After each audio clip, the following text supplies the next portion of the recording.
Entonces, ya casi vamos a iniciar. Vamos a esperar un minutico más, a ver si conectan algunos otros estudiantes. Muy buenas tardes, profesor. Buenas tardes.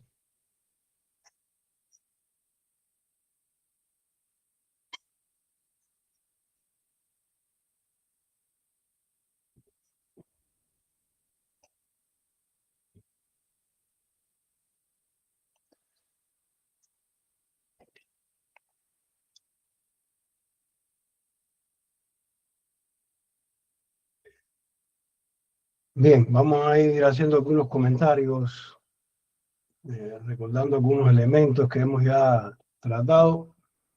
Esta sería la actividad número 3, actividad donde vamos a adentrarnos en una parte para mí fundamental y muy importante del artículo científico, que es la metodología. Yo diría la más diversa, la más segmentada, la que verdaderamente donde se explica cómo se realizó la investigación.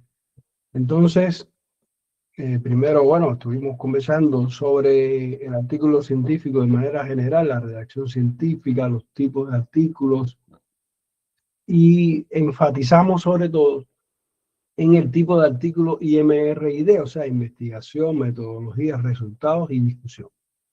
En el segundo encuentro, fue el encuentro pasado, estuvimos profundizando en esa primera sección que verdaderamente se le llama en el formato introducción, pero sabemos que, como ya estuvimos estudiando, se puede dividir esa sección en dos, entonces tendríamos una introducción y un marco teórico o revisión de la literatura, que es como más comúnmente se le llama en las revistas de impacto, las revistas de mayor audiencia, sobre todo en algunas áreas de la ciencia, porque estuvimos también conversando y verificando, de hecho, que hay revistas de comunidades científicas de algunas áreas de la ciencia donde esta división no es tan común, ¿no? Entonces, por ejemplo, en la medicina, he tenido la oportunidad de revisar muchas revistas del área de la medicina y no es tan común subdividirlo, o sea, que es una introducción concreta, una introducción integral, donde ya la introducción, la justificación, los antecedentes, todo queda en una misma estructura, en una misma redacción, de hecho, prácticamente sin ningún rompimiento de la estructura de redacción, o sea, sin secciones ninguna, simplemente todo redactado de manera continua y finalizando siempre con el objetivo, con las preguntas de investigación o con las hipótesis, dependiendo el tipo de investigación que se está presentando, ¿no? Entonces, esto fue lo que vimos con respecto a la introducción en el encuentro pasado, que no es una camisa de fuerza, por supuesto, ninguna de las dos modalidades, pero sí es cierto que en las áreas de ciencias sociales es muy común ya en la actualidad que prácticamente todos los artículos tengan introducción y un marco teórico por separado. Que a mí más que marco teórico me gusta más llamarle precisamente como se le llama más comúnmente en esta revista, que es revisión de la literatura. Porque una revisión de la literatura no es exactamente un marco teórico, porque en marco teórico vamos a veces a describir teorías, conceptos, definiciones, y sí, en la revisión de la literatura se puede buscar, pero la revisión de la literatura yo creo que está más orientada a develar aquellos resultados en antecedentes, o sea, en otros estudios similares al nuestro que utilizaron o que se acercan por lo menos al estudio de las mismas variables que yo voy a investigar y ver qué resultados obtuvieron en esas condiciones, ¿no? Entonces, para yo después, una vez que planteo esos resultados, esos hallazgos que han tenido ya otros investigadores, poder después contrastarlo precisamente con los resultados que yo obtenga a partir de mi investigación. Entonces, por eso el tema de marco teórico se usa a veces en algunas áreas de la ciencia, pero no es verdaderamente lo que hace falta, porque para eso precisamente están los libros, el artículo científico o las tesis, por ejemplo. El artículo científico es algo que es algo sencillo, un resumen de la investigación. Entonces yo creo que ese pequeño espacio que nos dan las revistas científicas para publicar entre 10, 15 páginas, hay que dedicarlo a otros aspectos más importantes que sí requieren que otros autores vean cómo se realizó la investigación para que se pueda replicar. Y en ese caso está esta sección que vamos a ver hoy, que es precisamente la metodología.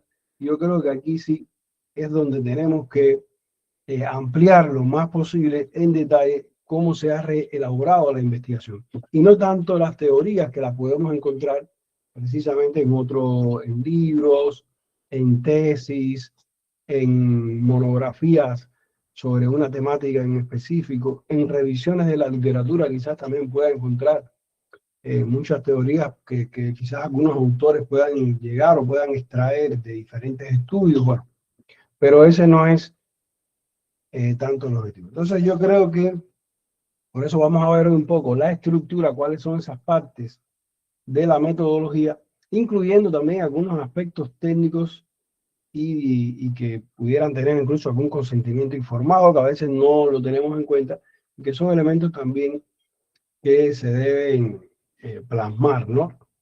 Entonces, diríamos que como parte del proceso final de precisamente de la investigación, nosotros publicamos nuestros resultados, pero los resultados tienen que ir acompañados precisamente de esa metodología, o sea, ese cómo fue que se realizó la investigación. Porque si no, yo tengo unos resultados, digamos, sesgados para el lector, para la comunidad científica que está leyendo mi artículo científico, está leyendo, pero no sabe cómo se llegó a esos resultados. Entonces, si yo soy un investigador y quisiera volver a replicar esa investigación, porque ese es uno de los fines de la investigación, precisamente es que esas investigaciones se puedan volver a hacer o replicar en otros entornos y se siga fortaleciendo la teoría que se defiende o esos resultados, esas mejoras, esa innovación que se está planteando, ver cómo se comporta en otros ámbitos para que darle una mayor validez, ¿no? Entonces, también con esto a veces logramos que no hayan tantas investigaciones redundantes que muchas veces pasa, ¿no? Entonces, yo creo que también si nosotros publicamos la metodología lo más detallada posible, bueno, pues las investigaciones pueden eh, tener más claro dónde se debe modificar, dónde falló esta investigación, porque voy a tratar de hacer algunas innovaciones para que sea un poco diferente y seguir validando lo que se plantea en esa investigación. Entonces, como ya les estaba comentando, el propósito de esta sección precisamente es mostrar cómo se realizó la investigación, ¿no? Permite, como ya les decía, replicar esa investigación porque yo puedo seguir aquellos pasos que me brinda. Además, brinda transparencia y validez al estudio, porque por supuesto, si yo planteo cómo se realizó la investigación, bueno, teniendo por supuesto la ética de no hacer algo, plantear algo en la metodología que yo no hice, o esconder algunos resultados, o esconder algún procedimiento mal elaborado, bueno, por supuesto que ahí siempre está la posibilidad de que exista un mal uso de esta sección, ¿no? Pero bueno, eso se trata a veces de identificar cuando hay algún problema a través de la revisión por pares.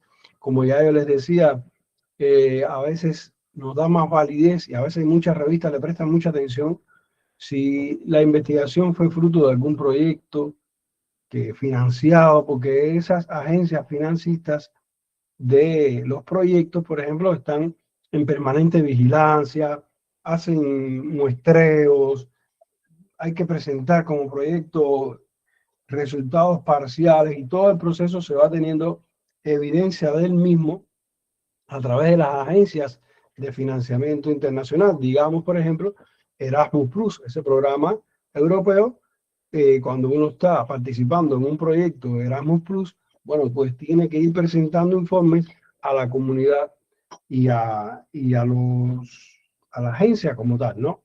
Entonces, a los decisores que nos brindan el dinero, incluso podrían retirarnos parte del fondo en caso de que no estemos cumpliendo con los resultados previstos y con el modo en que se realiza. Entonces, también pueden haber inspecciones a los resultados. Entonces, siempre que hay un respaldo de un programa internacional financista, donde hay velan porque el dinero sea bien utilizado, que la investigación se realice como estaba prevista. Bueno, pues las revistas tienen digamos, una fuente de validez un poco más realista, ¿no? Y verificable, que le permite entonces esta transparencia y validez del estudio. Pero claro, eso no siempre es posible, no todos los artículos y que se presentan en una revista son frutos y resultados de un proyecto, a veces son investigaciones individuales que se han realizado en el quehacer científico de un investigador, por ejemplo, en el caso de la educación, hay veces que son docentes que, bueno, se someten a hacer algunas experimentaciones, algunas innovaciones en su contexto y después los van a publicar. Ahí hay un problema de seguimiento y hay más posibilidad de que no haya transparencia y de que sea muy débil la validez del estudio. Pero bueno, también hay que darle voz a ese tipo de estudios y confiar un poco en los investigadores. No nos queda más remedio como editores de revistas aplicar, bueno, el procedimiento que está previsto y que es el que más podemos nosotros aspirar a utilizar en una revista, que es el procedimiento de la revisión por pares. Es lo único que podemos. A veces se utilizan más de 2 revisores, podemos llegar incluso a 3, 4. La revista Comunicar, por ejemplo, española, sé que a veces utilizan 5 revisores por cada artículo y esto lleva a que hay una fuente más cruzada, incluso que pudiera ser que los docentes, que los investigadores pues conozcan un poco más el estudio y puedan verificar un poco más. Pero es siempre muy complejo ese punto, ¿no? Ahora, en el caso de los artículos de MRD, esta sección normalmente se escribe en pasado, se puede utilizar la voz pasiva también, y con subtítulos claros. Y esto es algo interesante que lo vamos a ver en algunos ejemplos también, y seguramente cuando estemos en las actividades que vamos a hacer hoy también individuales, ustedes lo van a encontrar. Y van a encontrar muchos artículos donde la metodología no está subdividida. A mí me gusta la metodología subdividida, pero es un problema de gusto, ¿no? Porque me la veo más clara, veo más se puede analizar mejor como lector cada uno de los elementos, no hay que estar identificando dentro de los párrafos todos los elementos de la metodología, pero bueno, está bien que a veces encontramos artículos donde la metodología está todo integrado, redactado, a veces en un mismo párrafo aparecen instrumentos mezclados con la muestra, con el tema ético, o sea, vienen muchos elementos mezclados y a veces bien reducidos, lo cual sí creo que es criticable de algunos artículos, ¿no? Y bueno, si por las áreas de sociología, de ciencias sociales, tenemos un referente muy bien organizado que tiene el área de psicología en las normas APA. Ellos tienen unos estándares que se llaman JARS y que ahí está bien definido qué debe ir en cada una de las secciones. Y en la sección metodología, en esa tabla es bien amplia, se explica bien cómo completar esa área y todos los elementos que debemos informar en un artículo, tanto del tipo cualitativo como cuantitativo. Incluso ellos tienen también algunas orientaciones para los estudios del tipo mixto. Entonces, a grandes rasgos, porque ahora vamos a ver cada uno de estos apartados, podemos decir que debemos tener una parte de la metodología donde comentemos un poco sobre el paradigma, que no es tan importante, pero sí al menos el diseño de la investigación. Podemos tener paradigma, enfoque, alcance y diseño de la investigación, lo podemos mezclar todo en una misma sección, pero nos encontramos muchos estudios que solamente nos comentan el diseño y a veces no se describe un poco en qué paradigma, en qué enfoque, en qué alcance, que a veces no es necesario, pero bueno, al menos el enfoque y el alcance se pudiera comentar un poco, ¿no? Para que el lector pueda interpretar un poco más los resultados, hacia dónde está, cuál es el objetivo desde el punto de vista del enfoque, si es cuantitativo, cualitativo, ¿no? para tener una idea en el momento de leer. Luego tenemos una sección muy importante que se le puede llamar de diferentes formas, pero sería la sección de los participantes. Le digo participantes porque en el área de las ciencias sociales, sobre todo cuando hablamos de participantes, estamos hablando de sujetos, por eso se le llama así. Pero si lo queremos hacer un poco más estricto, un poco más técnico, podríamos decir muestra, porque la muestra puede ser, es un término que le puede servir a cualquier área de la ciencia, ¿no? Incluso en la ingeniería, si es una muestra, por ejemplo, de piezas en un taller donde yo le quiero hacer un estudio de calidad, por ejemplo, de un conjunto de piezas que está generándose en una fresadora, por ejemplo, y entonces mis muestras son de 1000 piezas que se están generando al día, y yo voy a tomar por algún tipo de muestreo, siguiendo la estrategia que defina, 100 piezas, ¿no? Entonces, esa sería una muestra que no son participantes, son objetos. Entonces, pero bueno, como ustedes saben que yo vengo del área, sobre todo de las ciencias sociales, bueno, estoy un poco más acostumbrado además a este apartado participantes, pero bueno, siempre me gusta hacer esa aclaración. Y cuando estamos hablando de una investigación cualitativa, sobre todo también hablamos a veces de unidades de estudio, también se le llama así en los estudios cualitativos. Luego tenemos las herramientas e instrumentos empleados, ¿no? Esos instrumentos que nos sirven para medir, sobre todo, ¿no? Para medir ya sea actitudes, eh, características físicas, dependiendo de qué vaya mi investigación, y también se debe informar la validación de estos instrumentos, ¿no? Si estamos pensando en un cuestionario, bueno, pues tenemos que pensar en esa manera de validar un cuestionario, ya sea con expertos, ya sea con técnicas estadísticas, dependiendo del tamaño de la muestra. Si es una herramienta de medición, por ejemplo, estábamos hablando de esas propias piezas, yo quiero medir la altura por la que están saliendo todas las piezas, yo necesito validar ese instrumento de medición de longitud, porque para que sea lo más preciso posible, cuando yo mida todas, me mida lo mismo, ¿no? Que cuando mida una pieza y después mida la otra, tiene quizás un juego, una cobertura muy amplia de valores, una holgura que no me da a dar precisión en las mediciones. Entonces eso es muy importante, por supuesto, ya sea en áreas técnicas, ingeniería, en medicina o en ciencias sociales, ¿no? Profe, una consulta. Sí, adelante.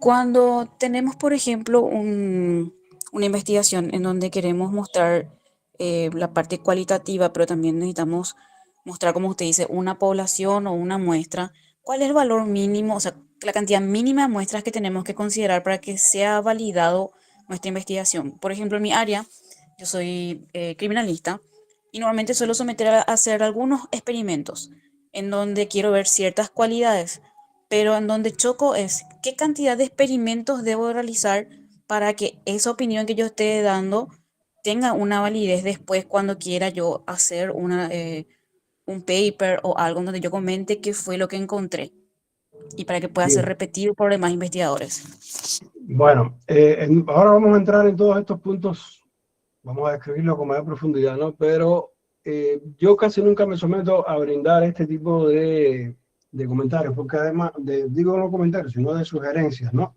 Porque depende muchas veces del área. Entonces nosotros tenemos que ir a buscar en los libros de metodología de la investigación, en mi área en específico, cuáles son las mejores prácticas, porque no es lo mismo. Hay algunos autores como Sampieri, por ejemplo, que es bastante amplio, un libro de metodología bastante amplio, tienen diseñadas, que bueno, no los diseñaron ellos, son fórmulas tomadas de otras investigaciones, algunas fórmulas que utilizando la potencia, que es una de las características que se utilizan, el tamaño de la población, sea finita o no, a qué, o sea, el beta, que sería la potencia, y el alfa, que sería el error permisible, ¿no? Que yo quiero en mis resultados. Y a partir de esos parámetros nos va a dar un número específico de la población. Entonces, estas fórmulas están bien descritas en los libros de metodología, y es donde yo les sugiero que se acerque, sobre todo a libros que representen. Hay algunos libros generales, como este que yo les decía, de Hernández Sampieri, donde él nos propone una fórmula para el cálculo. De todas maneras, hay algunos temas interesantes aquí, y es que mientras más, independientemente de lo que nos dé la fórmula, que ese sería el mínimo que nosotros debemos ocupar de participantes para lograr que mi resultado, a partir de la aplicación del tratamiento que voy a realizar, ¿no? O la intervención que voy a hacer, que mi resultado no sea tanto al azar y esté dentro de un parámetro, que sería el alfa, ¿no? De probabilidades, ¿no? Entonces, ese sería el mínimo, pero todos los autores dicen que mientras más grande, más cercana esté la muestra a la población, es lo ideal. Por supuesto, cuando estamos hablando de poblaciones infinitas, es muy difícil seguir ampliando. Pero si estamos hablando de un conjunto, por ejemplo, de estudiantes en una escuela, bueno, pues aunque yo tenga, hay escuelas que son pequeñas, tienen 200 estudiantes, un ejemplo. A mí el cálculo que hice con la fórmula me dice que con 20 estudiantes es suficiente y es representativo. Bueno, pues puede ser que yo pueda ampliar por las posibilidades de acceso que tengo en la escuela, aunque me está diciendo la fórmula que es 20, yo amplío. Y si yo llego a un 50% de la población, bueno, pues mucho mejor. Y si llego a un poco más, mejor, porque la regla de los grandes números nos dicen que mientras más amplio sea la muestra, los resultados de las técnicas estadísticas que yo aplique van a ser más robustas y van a ser más precisos los resultados. Entonces, dicho esto, un resumen, porque quizás para no tratar de confundirla más de lo que estaba, es primero ir a las buenas prácticas de mi comunidad científica. Y eso lo vamos a ver sobre todo en libros de metodología de la investigación, sobre todo de mi área, ¿no? Aunque si no aparecen de mi área en específico, busco el área más cercana, ¿no? Entonces, podemos usar la fórmula tradicional, que bueno, yo no la tengo aquí en la diapositiva porque no era objetivo, ¿no? Eso es objetivo de un curso de metodología de la investigación. Aquí estamos viendo cómo se escriben esos resultados y qué tengo que expresar en el artículo. Pero la fórmula está en prácticamente todos los libros de metodología para calcular, ¿no? Ese número que nos dé, si yo lo puedo ampliar un poco más, pues perfecto, ¿no?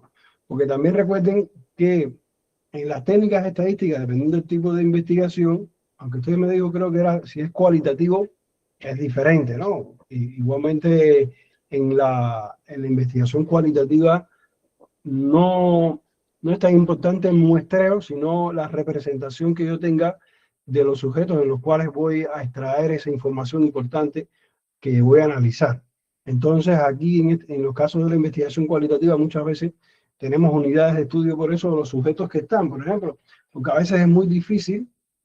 En la investigación cualitativa sabemos que no estamos buscando una gran amplitud de la muestra, sino pocos sujetos para profundizar en ello. O sea, hay una mayor profundización en vertical en los participantes, no tanto en generalización amplia de una serie de características de la población, sino que yo lo que quiero es indagar y profundizar en sujetos. Por eso la investigación cualitativa tiene menos posibilidades a veces de generalización con respecto a la investigación cuantitativa, pero tiene entonces otras potencialidades, y es que conocemos el fenómeno con una mayor profundidad porque dialogamos con el sujeto, entendemos, a veces hacemos un seguimiento en mayor tiempo, vamos viendo su transformación en el tiempo a partir de una intervención. Entonces ahí ya no es tan importante el tamaño de la muestra, sino el cómo todo el proceso de investigación que se llevó a cabo y que se va documentando. Esas son diferencias que hay que también tener en cuenta en ese sentido, ¿no? No sé si... Excelente, gracias, profe. Sí, me sirve bastante como apoyo para saber dónde buscar exactamente para ir expresando lo que voy encontrando. Muy bien, muchas gracias. Entonces seguimos. Están los procedimientos, que son aquellos... De todas maneras, ahora vamos a introducir un poquito más, pero los procedimientos que son los pasos que yo voy a seguir de recolección de información, de cómo el momento que lo analizo, el momento que aplico un pretest, un posttest, la cantidad de horas que voy a estar sometiendo al sujeto. O sea, ahí describo un poco más el procedimiento. Incluso aquí a veces, en algunas áreas de las ciencias, se incluye la propuesta, también se puede incluir aquí, o un ejemplo de un fragmento de la propuesta. Y también entonces tenemos otra sección que es el análisis de los datos. Aquí voy a describir un poco más cómo lo voy a hacer, ahora se lo voy a explicar, y algunas consideraciones éticas. Estos son algunos de los elementos más comunes en la metodología. Puede ser que en algún área de investigación aparezcan otros que no estoy viendo, pero estos son los más comunes, sobre todo en las ciencias sociales y humanísticas. Entonces, bueno, ya aquí les comenté un poco los paradigmas, los enfoques. Sabemos que no, voy a buscarlo, creo que tengo aquí un... Ajá, mejor aquí verlo con esta gráfica. Esta gráfica precisamente es tomada del libro de Hernández Sampieri y otros dos autores más, 2014, muy interesante el libro, para mí uno de los mejores libros. De hecho, las cifras lo dan, ¿no? Uno de los bestsellers en el tema de metodología de la investigación, porque es verdad que cubre muchas áreas, es un libro muy práctico, trae ejemplos, tiene materiales adicionales que podemos descargar de la web y abarca una amplia gama de áreas de la ciencia, es aplicable en bastantes áreas.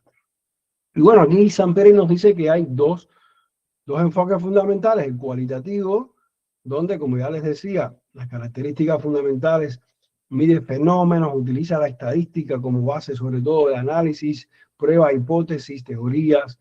Hay un proceso más bien deductivo, secuencial, probatorio, ¿no? Por el otro lado tenemos el cualitativo, donde los planteamientos son más abiertos, se conduce básicamente en ambientes naturales, los significados se extraen de los datos, no se fundamenta en la estadística, ¿no?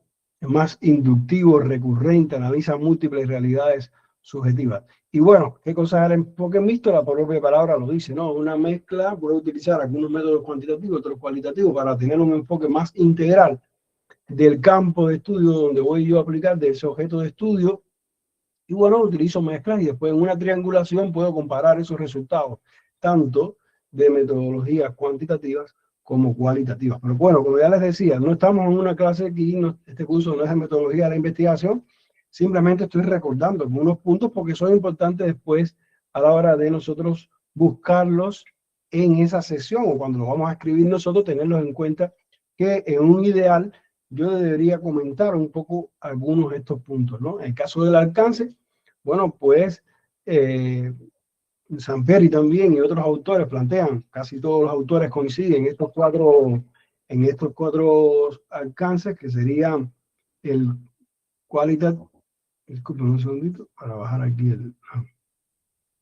sería en el exploratorio, descriptivo, correlacional, explicativo. Cada uno de ellos en ese mismo orden, vamos vamos profundizando en el análisis, en el tratamiento de las variables y las explicaciones que puedo buscar del análisis de los datos de la aplicación de los instrumentos, ¿no? O sea, se va complejizando, incluso la estadística que se aplica en el caso de que sea cuantitativo, pues se va complicando a medida que avanzo en estos alcances, ¿no? Ahora, tenemos también el diseño que es muy importante en este caso, que tenemos dos tipos, ¿no?, de diseños cuantitativos. Estamos ahora en el caso de lo cuantitativo, donde tenemos los experimentales y dentro de ellos tenemos los preexperimentales, los experimentos puros y los cuasi experimentales. En el caso del experimento puro es cuando yo tengo un control completo de las variables. Yo hago pruebas antes, pruebas después, tengo un grupo de control, un grupo experimental, y se utilizan más, son más posibles de realizar en laboratorios, en sistemas, en entornos controlados, ¿no? En el caso de los cuasi experimentales, comparte algunos elementos de los experimentales, pero en este caso son grupos intactos. Esto se da mucho, sobre todo en la educación, en ciencias sociales, donde yo tengo un grupo, por ejemplo, en una clase, grupos en las clases de estudiantes, donde me es muy difícil o casi imposible aleatorizar la selección de sujetos para poder aplicarles una intervención, porque es muy difícil en un aula, por ejemplo, dividirla en dos, y un maestro no tiene un solo espacio de tiempo. Entonces, ¿cómo va a aplicar una cosa en un grupo? Cuando tiene dos grupos lo puede hacer, pero no están aleatorios, son grupos que ya están formados, que ya va a partir la investigación de grupos donde se seleccionaron siguiendo un orden específico que siguió la escuela para organizar esos estudiantes. Entonces, puede ser que cuando yo aplique una prueba inicial no sean equivalentes esos grupos, pero bueno, son los que tengo y tendría que aplicar técnicas que me permitan tener en cuenta esa variación que tengo los estudiantes. Y los preexperimentales, ahí prácticamente no tengo casi ningún control, casi siempre va a ser de un solo grupo, una sola aplicación, por ejemplo, una sola medición al final, o sea, que no se cumplen prácticamente ninguno o muy pocos de los criterios experimentales, ¿no? Y entre los no experimentales, que también tenemos ahí, bueno, esto entra dentro de los observacionales también, ¿no? Tenemos los transversales y los longitudinales. En el caso de los transversales es cuando yo hago una medición única en un momento determinado, esto, o sea, una foto de la situación actual, digamos, de la economía de los países latinoamericanos y quiero ver cómo están todos. Y para eso busco un informe, unos datos extraídos de un organismo internacional y ahí yo los analizo, cómo está en este momento y puedo trazar. Los longitudinales son aquellos donde hay varias mediciones en el tiempo y puedo ver tendencias, puedo ver cómo va transformándose algunas áreas, pero no tengo intervención. O sea, yo leo los datos ya recopilados del fenómeno desde fuera, ¿no? Yo no intervengo, no aplico ningún tratamiento, no aplico nada. Simplemente yo leo cómo ocurren las cosas y de ahí puedo extraer algunas informaciones.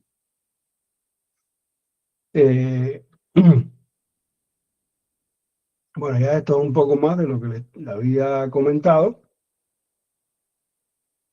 Bueno, igualmente los transaccionales podrían ser exploratorios, descriptivos, incluso podría llegar a causales dependiendo del tipo de datos que tengo y la estrategia que siga de su análisis. Y los de longitudinales, bueno, puedo, como ya les decía, puedo extraer tendencias, evolución de un grupo, estudios tipo panel. Y bueno, por otro lado tenemos la investigación cualitativa, donde tenemos otros tipos de diseño. En este caso, por ejemplo, está la investigación-acción, muy utilizada en la investigación social, educativa, donde yo voy aplicando una innovación, por ejemplo, docente, y puedo ir transformándola, puedo ir enriqueciéndome del proceso para ir introduciendo cambios en el tratamiento que estoy aplicando. Puedo introducir cambios y mejoras a partir del mismo retroalimentación que estoy recibiendo de los sujetos, por ejemplo, que estén participando, ¿no? Entonces, puede ser, están los fenomenológicos, están los diseños narrativos, etnográficos, también muy utilizados, la teoría fundamentada, otro que también está tomando mucho auge en la actualidad. No soy especialista en el área del diseño cualitativo, pero bueno, he podido investigar y he podido revisar algunos elementos en ese caso. Entonces, vamos a detenernos aquí un momento para ver algún ejemplo hasta aquí. ¿Qué hemos visto? Bueno, el apartado en la metodología donde yo voy a informar el diseño, voy a informar el enfoque, el alcance, pero vamos a ver que algunos lo hacen de una manera, otros lo hacen de otra, algunos son más explícitos en ese caso, otros menos explícitos. Entonces vamos a volver a la misma herramienta que estábamos utilizando, en este caso Zotero, para ver algunos elementos ahí, algunos ejemplos, ¿no?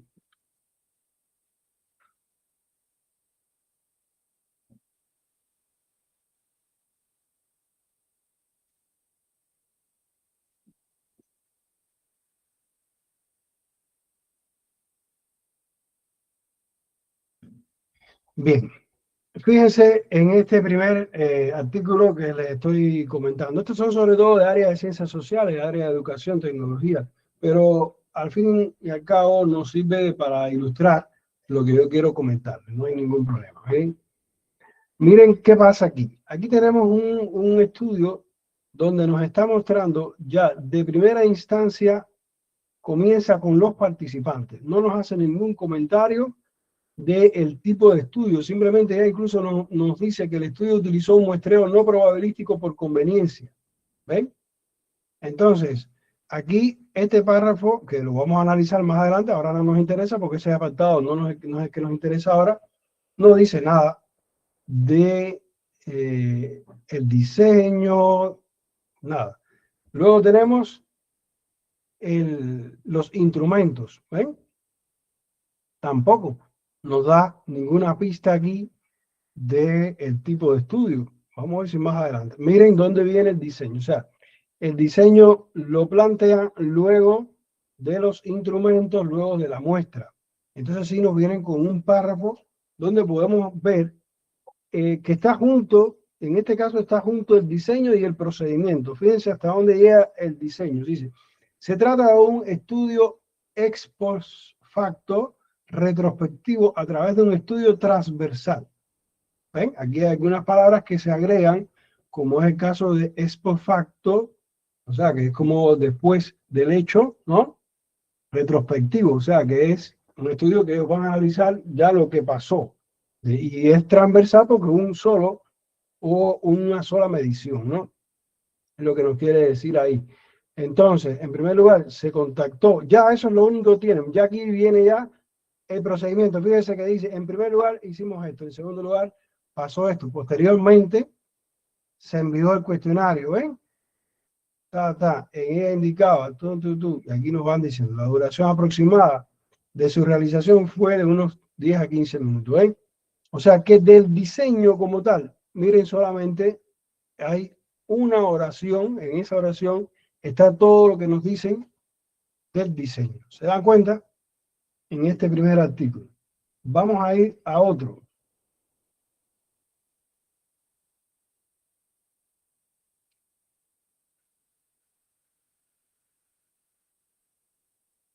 Bien, comenzamos aquí en material y método. Aquí en este caso le llamaron métodos y objetivos a ese apartado, o sea, que incluyeron aquí también los objetivos, ¿no? Bueno, aquí nos dan una pista que dice que representa una innovación disruptiva.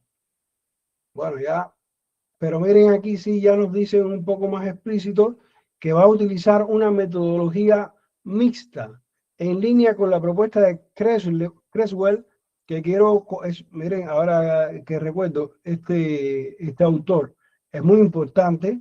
Este también es uno de los bestsellers de uno de los autores más citados y más leídos en el área de metodología de la investigación, y que de hecho si buscamos en el libro de Hernández Sampieri, si ustedes lo conocen, yo hago muchas referencias a ese libro porque es muy utilizado en Latinoamérica, y yo también lo sigo mucho. Si vemos, Sampieri hace mucho énfasis y muchas citas a Creswell. O sea que yo diría que el libro de Sampieri tiene gran parte de los aprendizajes que tuvo leyendo a este autor, porque yo incluso he comparado partes del libro y veo que hay muchas cosas se parecen bastante a cómo lo explica Kressler en varios de sus libros. Kressler es un autor también que tiene muchos libros de metodología de la investigación desde hace muchos años. Entonces, claro, aquí nos habla de que nos explica un poco qué cosa es el método mixto, ¿ven?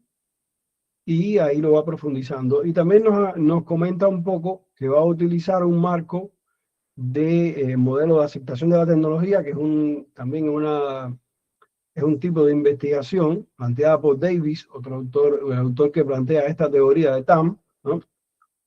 Muy interesante. Y eso quizás podríamos incluirlo también en el diseño, ¿no? Entonces, fíjense que todavía no terminaba el diseño. En este se explayaron los autores a describir y a fundamentar por qué utilizar. En este caso nos hablan de que desde el punto de vista cualitativo utilizan la teoría fundamentada, que fue una de las que yo le estaba comentando, ¿ven? Y también el análisis de contenido. O sea que esas dos son dos técnicas, dos metodologías cualitativas, pero también, bueno, aquí lo siguen explicando por qué más. Y en algún momento también debemos tener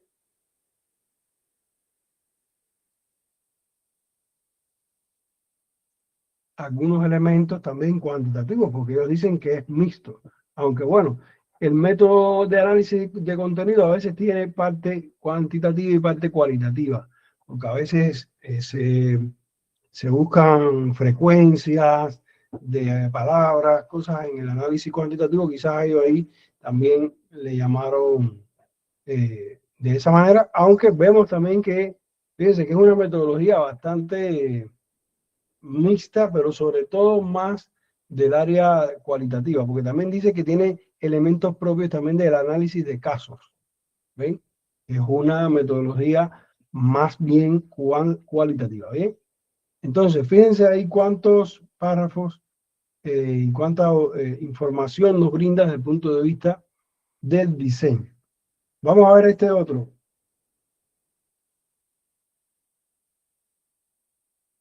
Bien, vamos aquí, venimos, en este caso le llamamos metodología a la sección y tiene un apartado precisamente dedicado al diseño. Y ven, aquí nos dicen que se establecen dos tipos de diseño. En primer lugar, se hace una investigación de corte cuantitativo no experimental. ¿Ve?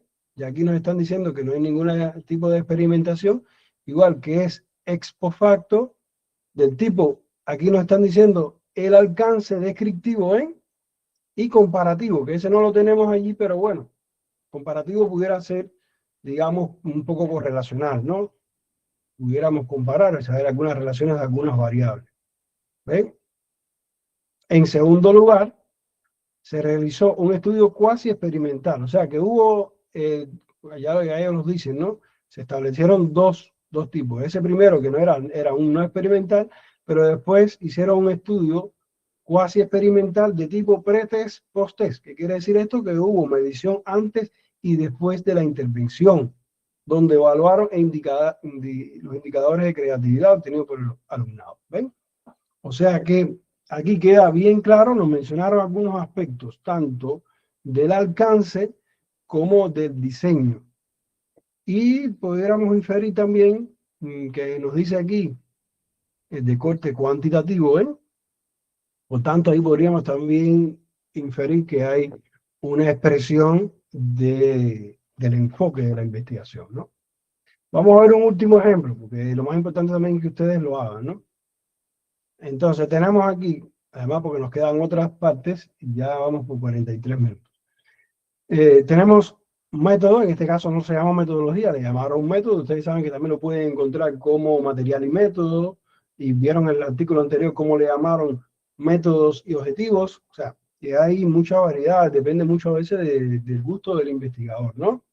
Y entonces en este caso es un párrafo un poco más corto y vemos que dice, se trata de una investigación empírica, aquí no le llamaron, esto podría estar más bien desde el punto de vista del paradigma, pudiéramos ser positivista, bueno, depende de las bases teóricas que sigue el autor para un poco expresar su investigación, pero más bien quiere decir que es práctica donde se va a aplicar en el campo, ¿no?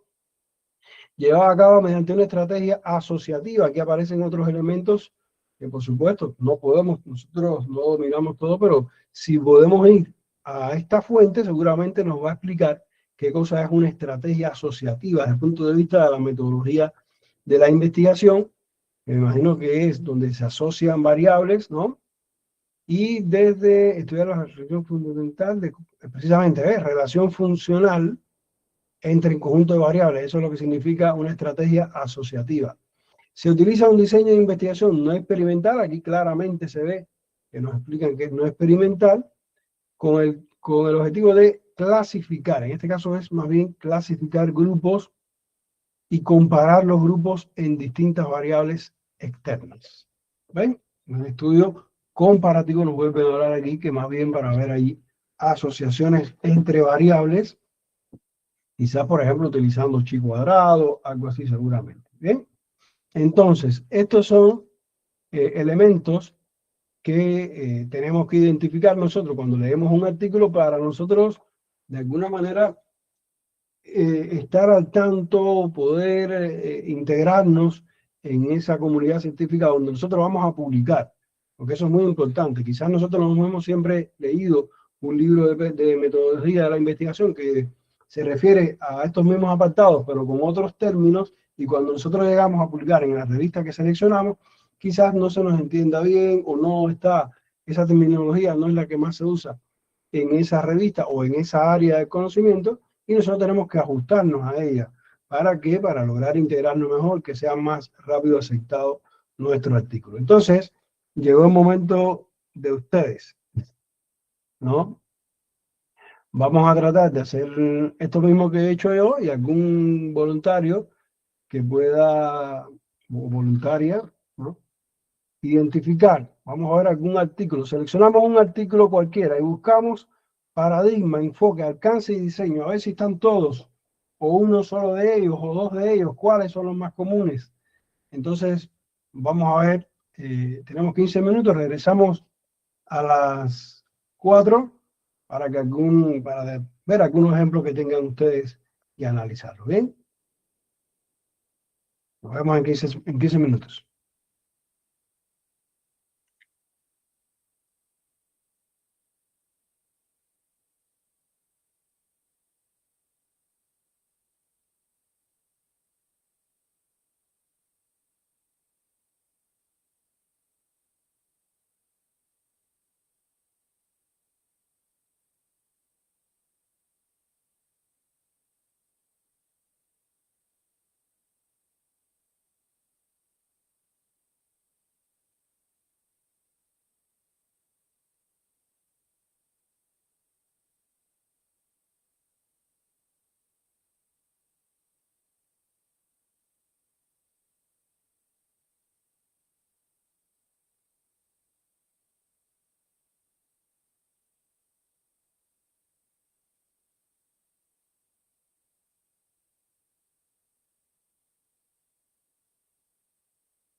Bien, nos queda un minutico, pero podemos ya ir viendo lo que otros siguen avanzando.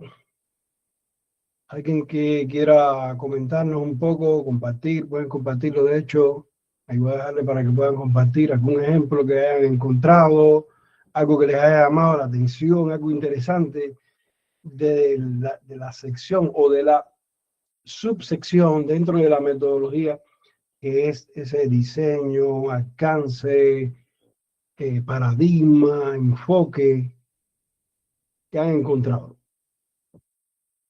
Ahí en el chat del grupo vi que Gabriel, ¿no?, está compartiendo el caso, una captura de la revista de investigación en ciencias sociales y humanidades. Dice, la investigación tuvo un enfoque cuantitativo. Habla de las variables y también ahí donde nos compartió Gabriel, veo que dice que el diseño es de tipo observacional ex post facto, lo que implica una aproximación sistemática y el investigador carece de control sobre las variables del estudio. Muy bien. Bueno, aquí tenemos a que nos está compartiendo ahora, sí, Gabriel también, otra revista, ¿no? Porque este es otro artículo. Adelante, Gabriel. Sí, sí, buenas tardes, ¿cómo están? Espero se encuentren bien.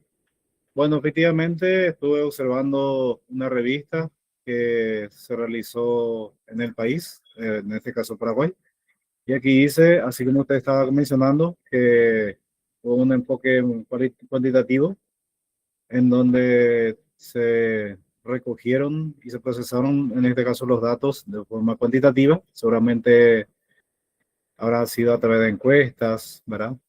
Sí. Acá esto es lo que me llamó la atención, es post facto. No había yo escuchado esta palabra, la primera que estoy viendo, ¿verdad? Ahora, después de hecho, había sido, dice, significa, ¿verdad? En este caso. Y también la parte de la, sí, aquí en esta parte la población estuvo conformada por 66 estudiantes de la carrera de Ingeniería Mecánica, corresponde a 28 asignaturas y así sucesivamente. No sé si sirve para lo que es la tarea. Muy bien, muy bien. Si no, ya eso, la población la vamos a ver ahora en el siguiente apartado. Pero ahora solamente queríamos ver en esta área, en ese artículo específico, vemos que se demuestra el enfoque, que en este caso nos dice que es cuantitativo, y también vemos el diseño, que nos dice también que es observacional, es post facto, que es una expresión del latín, y que, bueno, matiza un poco el observacional, ¿no? O sea, que le da un poco más, especifica un poco más con ese término.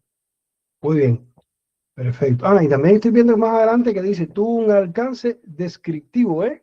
Ahí también está el alcance, no solamente, o sea, casi que están todos los elementos que pedimos, ¿eh? Así mismo, profesor. Sigue mencionando eso ahora, en este caso. Muy bien, perfecto. Entonces, ¿alguien más que quiera comentarnos rápidamente algo que hayan encontrado, algo quizás encontraron en algún artículo donde prácticamente no se diga nada de ese aspecto, que también pasa a veces? Profe, ¿le puedo hacer una consulta? Adelante. En el resumen de un artículo, en el apartado esto de metodología, ¿qué es lo que no tiene que faltar en el resumen? Bueno, primero, lo primero que va a tener que ver es la extensión del resumen, porque hay revistas, yo he tenido revistas donde he publicado que me han pedido resumen de menos de 100 palabras. Un resumen de menos de 100 palabras es bastante corto. Entonces, ahí en ese caso, por ejemplo, yo sacrifico los temas metodológicos que sean menos importantes y me enfoco, por ejemplo, en la muestra, ¿no? En el tipo de instrumento que utilicé, que son datos que me dan rápidamente un panorama más preciso, con menos palabras del estudio. Pero si el estudio, o sea, si el resumen puede ser, hay revistas que piden hasta 250 palabras, bueno, pues yo puedo hacerlo lo más resumen, porque prácticamente esas palabras no me consumen casi, con yo decir que fue un tipo de estudio cualitativo, de tipo experimental, con una medición pre y post test. Un ejemplo, fíjense que son 4 o 5 palabras nada más y describo un poco sobre qué. Lo ideal es que en resumen, en la parte de la metodología, yo pueda expresar lo más que pueda, pero va a depender también de qué voy a sacrificar o no, dependiendo del tamaño que me esté solicitando la revista. Pero no hay una fórmula tampoco exacta. No hay una fórmula exacta. Vemos resúmenes narrativos, hay resúmenes de revistas que piden un resumen estructurado. Eso lo vamos a ver en el apartado, en la actividad 6. Vamos a ver esos elementos, pero va a depender mucho de las indicaciones que nos dé la revista, sobre todo. Hay revistas, por ejemplo, de ciencias médicas que nos piden un artículo estructurado, bien estructurado, o sea, que incluso con el nombre de cada sección. Y ahí entonces nosotros tenemos oportunidad en la parte de la sección de métodos expresar algunos aspectos que a veces en otros resúmenes no le prestamos tanta atención, ¿no? Entonces, igualmente, como todo en la redacción científica, no hay camisas de fuerza, no hay una receta única. Tenemos que ver nuestra área de la ciencia, la revista en la cual voy a publicar, cuáles son las exigencias que pide, cuáles son esas normas, porque las normas también casi siempre nos dicen cómo debe ser el resumen. Y lo otro es la longitud del resumen que nos piden. Mientras más corto, sacrifico elementos que no son tan importantes, ¿no? Dentro de la metodología. Gracias, profe. Muy bien. Bueno, ¿qué más? ¿Alguien más que nos comparta lo que encontró de la parte del diseño, alcance, enfoque? O no trabajaron en nada. Lo que hicieron fue tomarse un poco de agua y descansar un poco en los 15 minutos. Profe, yo estuve viendo una revista que es nacional, justamente de la institución en la que trabajo, y no están todos los elementos que usted menciona. Entonces tampoco me animo a mostrar porque se nota que generalmente hay disparidad de criterios, por lo visto, que la misma editorial de la revista no define claramente. Entonces los redactores o los articulistas, según su parecer, nomás al final también presentan. O sea, no hay un criterio dentro de la misma editorial que como parte de este proceso de revisión digan cuáles son los elementos que deben contener cada una de las partes de la publicación. Eso nada más quería agregar. Muchas gracias. Eso sería un ejercicio muy interesante. ¿Qué pide la revista? Hay revistas que son más expresivas en las normas y otras que son simplemente nos dicen, bueno, ya tiene que tener una sección de metodología donde se explique cómo se llevó a cabo la investigación, pero no nos piden nada. Hay otras que sí nos piden y nos explican. En el área de la psicología, cuando ya nos dicen, porque hay algo que a veces hay una confusión interesante, y es que cuando nos dicen que tengamos en cuenta el estilo APA no es solamente las referencias. Cuando ya nos vamos al estilo APA, las normas APA de manera general, también ellos tienen un apartado del documento que se dedica a explicar qué tiene que tener el artículo en cada una de esas secciones. Y la metodología la describe muy bien. Entonces, ¿qué pasa? Que ya cuando la revista nos dice que los autores tienen que seguir la metodología, las normas de APA, ya tenemos que inferir que en ese apartado deben aparecer esos elementos. Una cosa es que después la revista no lo tenga en cuenta en el momento de la evaluación, tanto de la evaluación editorial como la evaluación por pares, y entonces si no se tiene en cuenta en ese momento, bueno, pues los autores van haciendo lo que ellos quieran, y más cuando a veces ellos leen otros artículos de la propia revista antes de publicar, que eso es una buena práctica, y ven que no se expresan esos elementos, bueno, pues no le prestan atención y no los muestran. Me gustaría alguien del área de las ciencias médicas, que sé que hay varios, que nos hacen algún comentario que encontraron, o alguien de ciencias, por ejemplo, de ingeniería, sé que también hay de economía por aquí. Si no quieren compartir al menos algún comentario que de lo que hayan encontrado.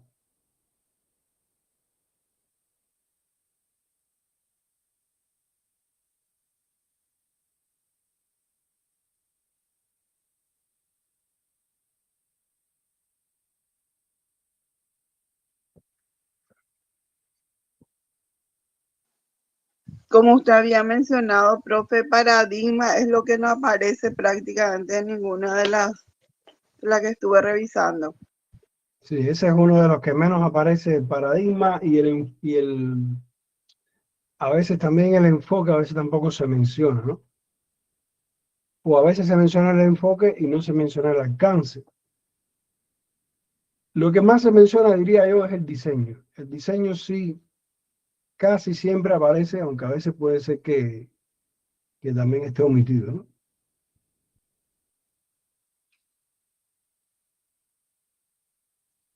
Bien. No he logrado motivarlo, no sé si es un problema mío del enfoque que les doy en los encuentros, pero bueno, no logro que haya una motivación de ustedes para participar, pero bueno, esperemos que sea más bien que estén cansados a esta hora o que no quieren compartir y no sea que no entiendan o que no encuentren lo que les oriento, ¿no? Pero bueno, vamos a Bueno, seguir. profe, disculpe.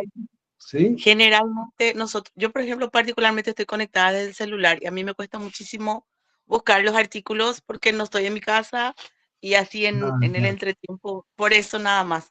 Mi disculpa, yo soy del área de ciencias médicas y así como usted dijo, no sé, el paradigma no se plantea, tampoco no suelo ver alcance.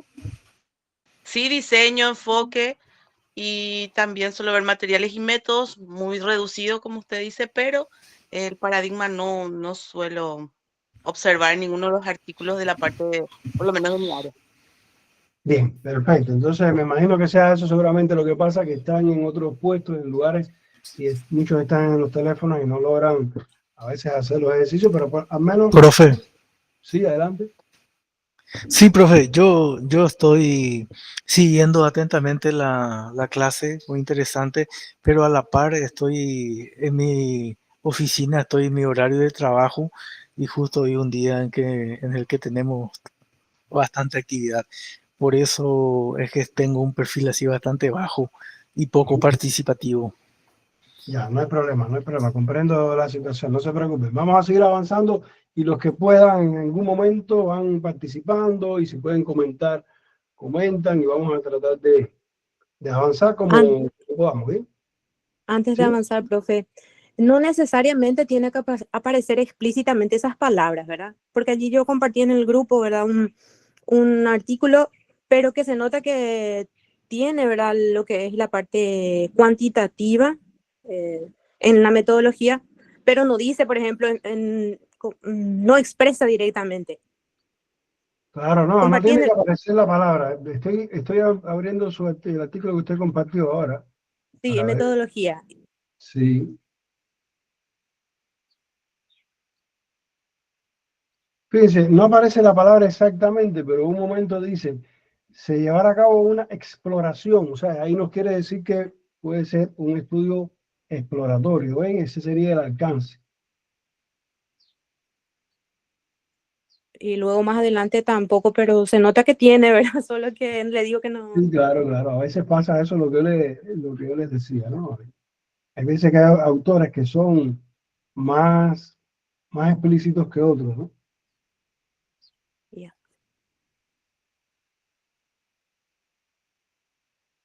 Incluso después dicen que un estudio a posteriori, o sea, hay algunos vestigios que nos van dando un poco algunos elementos de la metodología, pero hay muchos que son confusos, que están ocultos o que incluso a veces utilizan otros términos que no son típicos de la metodología de la investigación y un poco nos cuesta más trabajo, ¿no?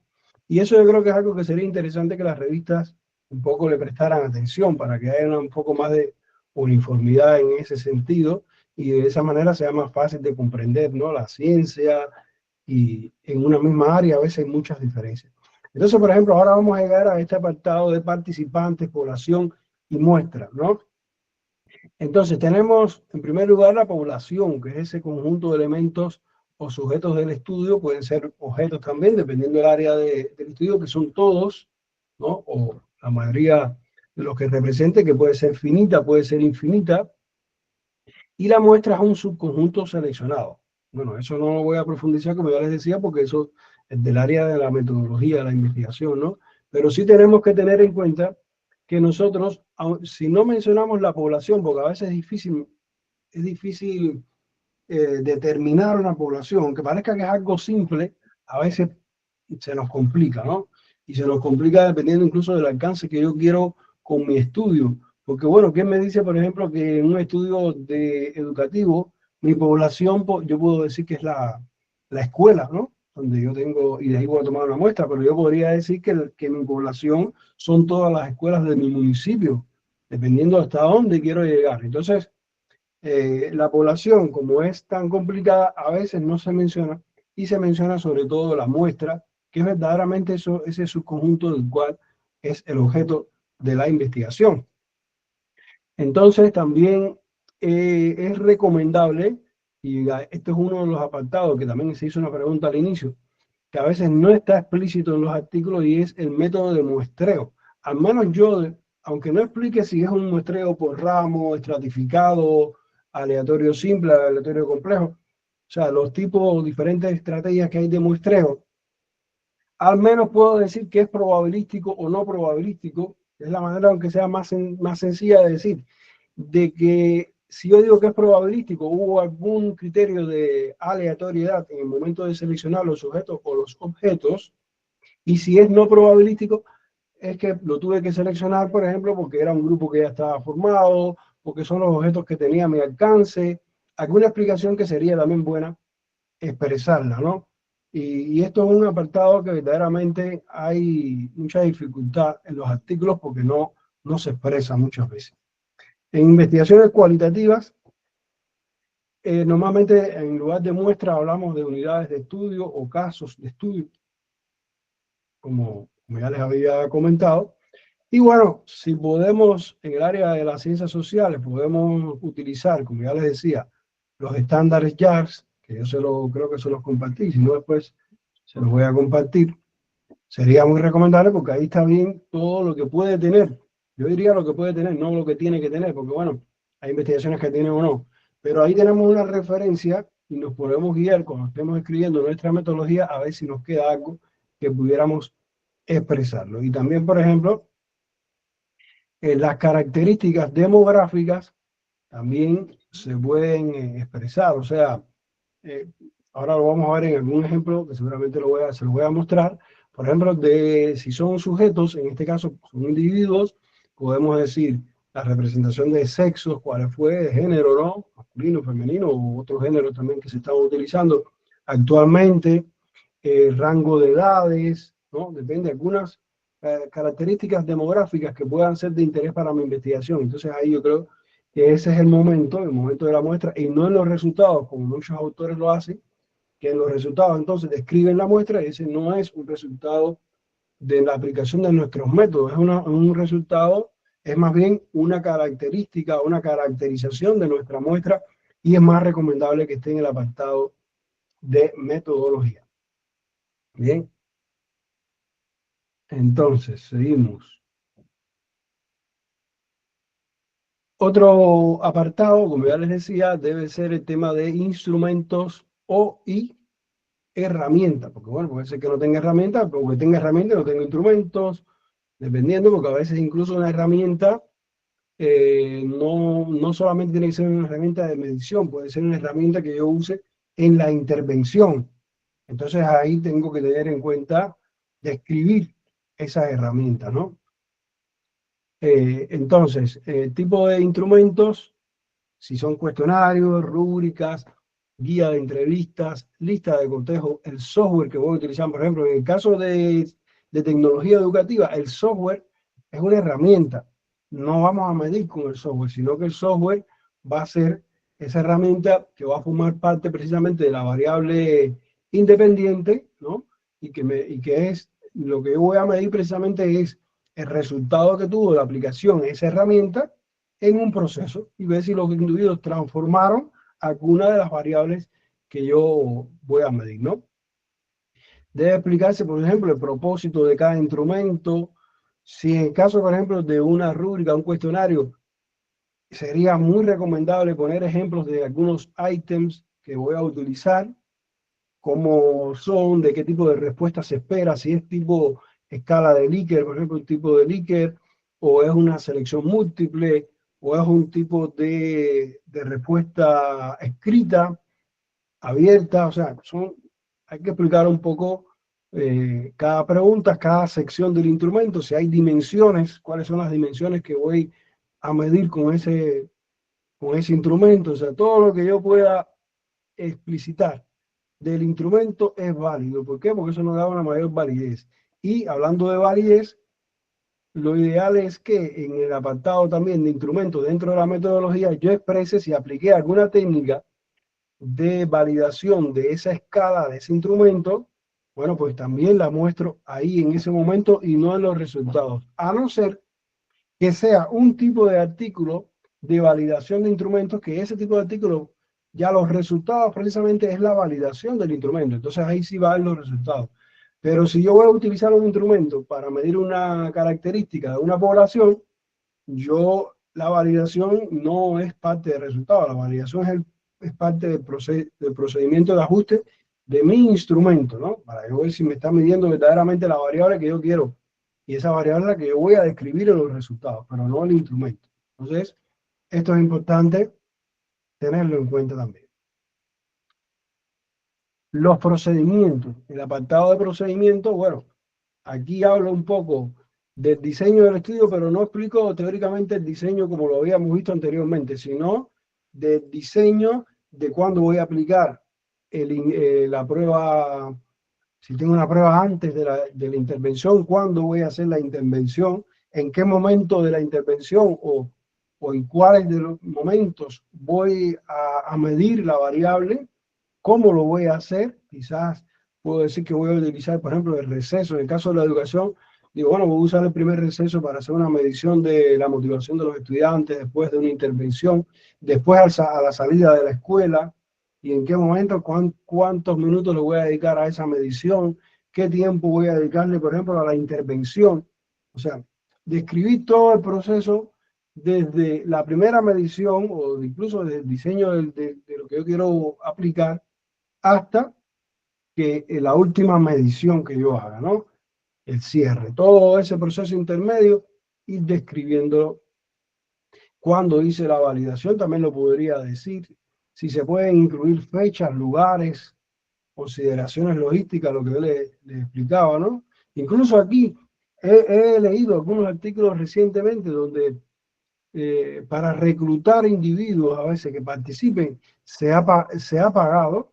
Lo he visto en revistas de impacto, interesantísimo, lo vi recientemente, donde los sujetos, los estudiantes que participaron en el estudio en una universidad X, bueno, pues los investigadores le dieron un incentivo económico para que participaran en esa investigación. Y eso hay que explicarlo ahí también en la metodología. Es algo que se hace con frecuencia en muchas universidades que tienen financiamiento en el proyecto, para que a veces es difícil reclutar estudiantes, sujetos de manera general, que participen en algún estudio. Y entonces la manera más fácil y rápida de reclutarlos es darle un incentivo económico que, por supuesto, los investigadores van a tratar de que esto no influya en los resultados, ¿no? Y hay técnicas para lograrlo. Entonces, se debe escribir igualmente en pasado. Otro apartado muy importante dentro de la metodología es el análisis de los datos. Análisis. Sí, adelante, Cintia. Buenas tardes. Hay una duda que tengo que me gustaría, si es que pudieras iluminarme en esta parte. En cuanto a la validación, si los criterios son universales para ciertos tipos de estudios. Por ejemplo, Sampieri utiliza ciertos criterios, como soy psicóloga clínica, pero si es que hay un estándar similar, o en este caso de las personas que te acompañan en ese proceso de análisis son los que oficializan o realizan la aprobación de esa validación de instrumento.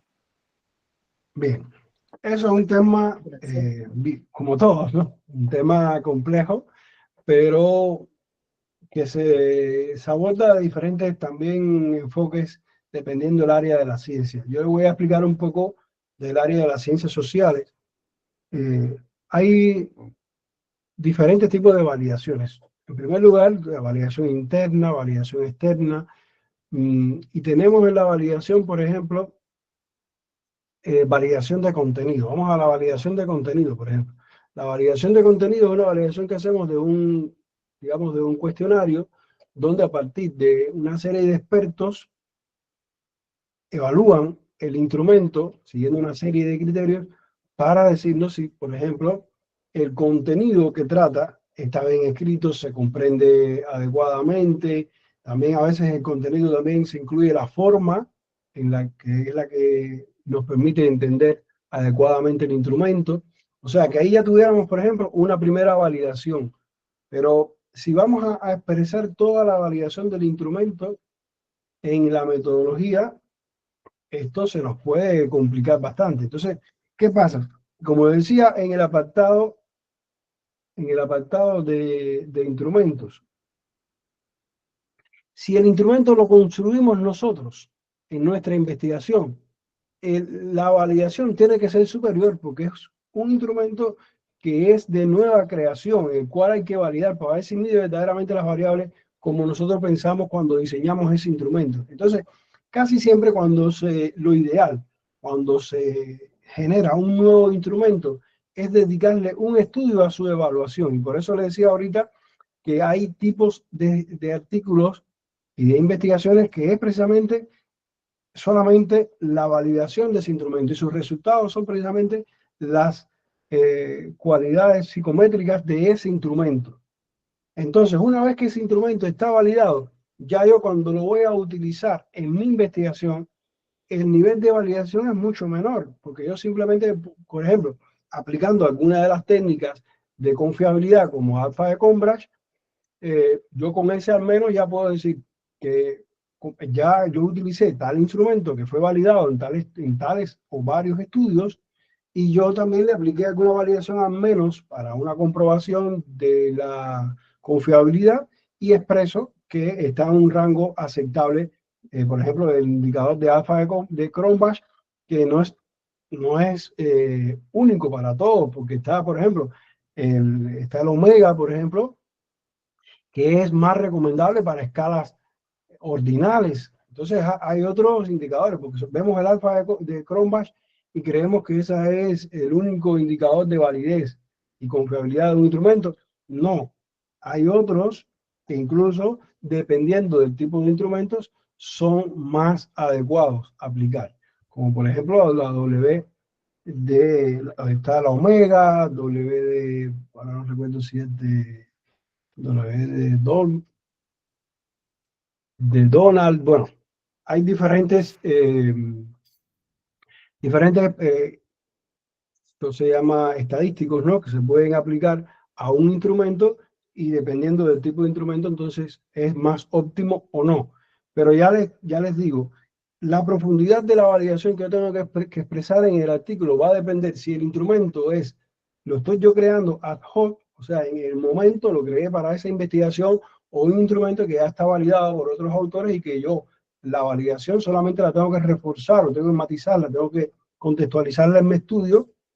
Pero si es ad hoc, bueno, a veces no se hace y hay muchas revistas. He visto muchos artículos que veo que crean un nuevo instrumento y prácticamente no ponen nada de la validación, cuando ahí, en ese caso, cuando nosotros creamos el instrumento, sí tenemos que al menos tener una validación de forma, alguna validación también de confiabilidad, y esto, mientras más nuevo sea el instrumento, más grande también tiene que ser la muestra, porque todos estos indicadores tienen mucho que ver y están asociados al tamaño de la muestra. Por ejemplo, en un caso de un cuestionario, se habla, la mayoría de los autores dicen que debe haber en la muestra al menos 5 individuos por cada ítem. Por ejemplo, si tengo un instrumento de 20 ítems, mi muestra tiene que ser al menos de 100 para que las técnicas estadísticas como alfa de Cambridge funcionen correctamente. Entonces, todos estos son elementos que tengo que tener en cuenta cuando yo voy a expresar la validez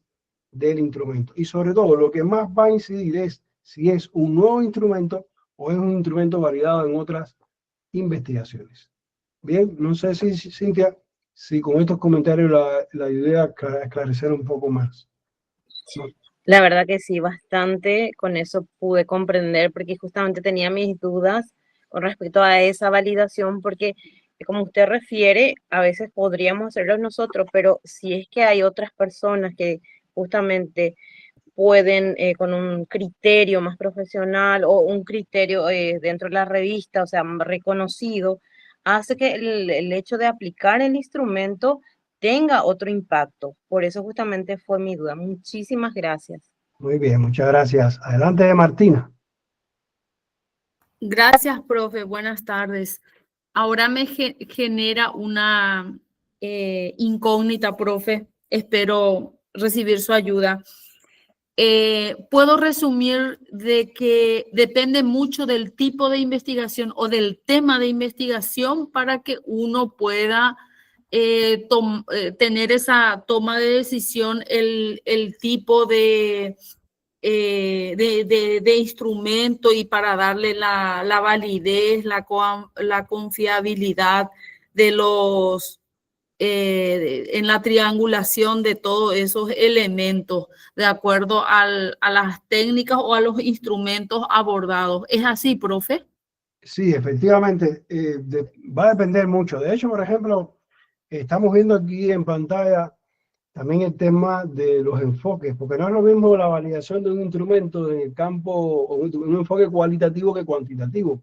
Los cuantitativos llevan un análisis estadístico más amplio y como ya les decía, va a depender de la muestra, pero en lo cualitativo, por ejemplo, ya no es lo mismo, porque una entrevista lleva un nivel inferior de validación, porque es un instrumento más, digamos, desde el punto de vista naturalista, donde yo incluso en el acto de la investigación puedo hasta modificar, darle un matiz a la pregunta, dependiendo del tipo de entrevista que es, y va más a describir ese proceso y no tanto a describir el instrumento y la validez del instrumento. Entonces, más lo vemos en el enfoque cuantitativo, es donde más vemos esta temática del tema de expresar y de lograr validar el instrumento lo más posible, ¿no?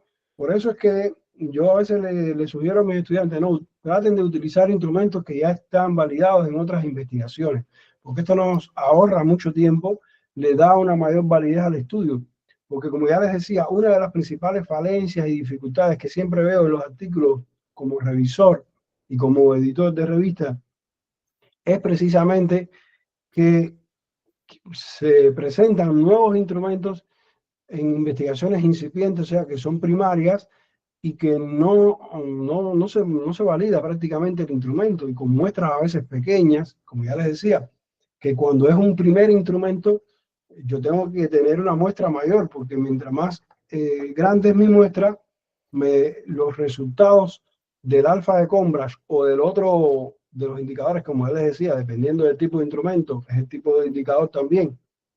Entonces yo tengo una mayor certeza de que mi instrumento mide lo que yo digo que mide, o sea, lo que se pretende que mida la variable y con la precisión que sea, ¿no?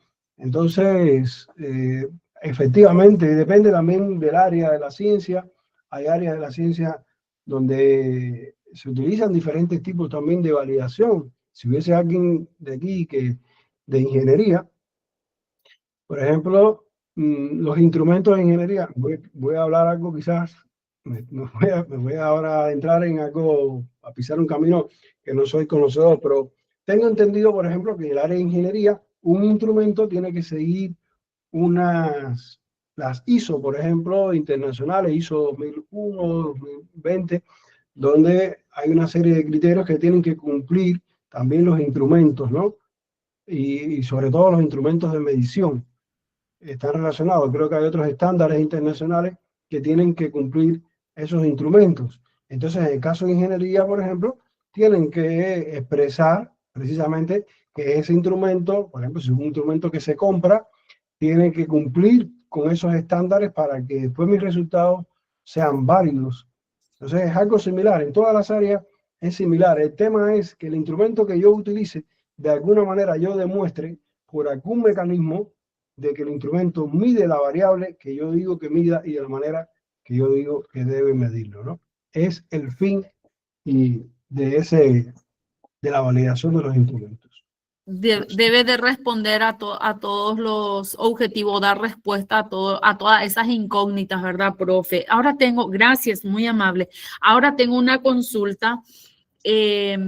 Generalmente, al menos aquí en Misiones, decimos la investigación cual y cuantitativa. Eso fue en el estudio de grado, en la maestría. Pero últimamente los profes, al menos en el curso de doctorado, dice, no existe tal cosa. ¿Cuál es su apreciación al respecto, profe? Bueno, he estado en varios debates en ese sentido. De hecho, mi tutor de tesis hace ya más de 5 años, me gradué de doctorado en el 2006. Ya van a ser 10 años. Bueno, pues teníamos no, 2016, disculpe, 2016, hace 10 años. Teníamos esa disyuntiva y yo no estaba de acuerdo con él. Él planteaba, siguiendo otros preceptos también de tutores que tuve y profesores que tuve hace muchos años, del tema de que solamente habían dos paradigmas, cuantitativo y cualitativo, y que lo de mixto eso no existía. Bueno, pero eso como en la ciencia, y siempre han habido contradicciones, y precisamente de las contradicciones han surgido muchos avances, ¿no? Yo sí considero que hay un paradigma mixto, que también en otro momento le llaman cual y cuantitativo, así también le llaman algunos colegas que estuvieron conmigo en el doctorado, en sus tesis también pusieron cual y cuantitativo, para evitar el tema de no poner mixto. Entonces, pero decir que es cual y cuantitativo, o que se utilizaron métodos cuantitativos y métodos cualitativos, eso precisamente si nosotros vemos algo que es mixto, ¿no? Entonces, pero a pesar de eso, no solamente hay autores como el caso de Sampieri, que explican que el paradigma mixto también tiene su propia organización, su propia teoría. No es que sea una mezcla, es una mezcla, pero que al mismo tiempo tiene unas estrategias de abordaje después del análisis de los datos. Y para ellos la triangulación es algo que es muy importante de fuentes en el enfoque mixto, ¿no?